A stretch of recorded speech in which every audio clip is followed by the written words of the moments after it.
அனைவருக்கும் வணக்கம். நான் மருத்துவர் வினோத். எலும்பு முறிவு, மூட்டு மாற்று மற்றும் முதுகெலும்பு அறுவை சிகிச்சை நிபுணர், திருப்பூர். மூட்டு மாற்று அறுவை சிகிச்சைன்னு சொன்ன உடனே பெரும்பாலானவர்கள் கேட்கிற கேள்வி என்னன்னா, சார் என்னுடைய அம்மாவுக்கு 70 வயசு ஆயிடுச்சு, இந்த வயசுல போய் இப்படி ஒரு ஆபரேஷன் பண்ணிக்கணுமான்னு கேட்பாங்க.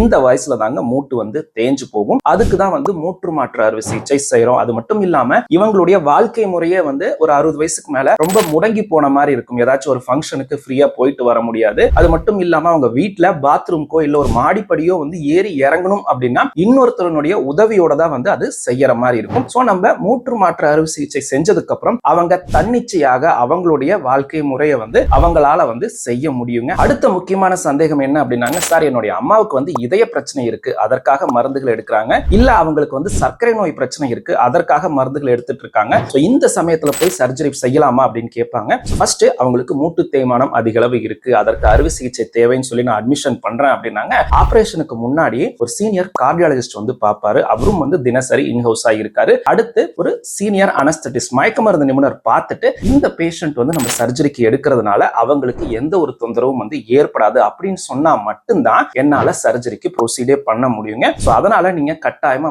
பயப்பட வேண்டிய அவசியம் இல்லை.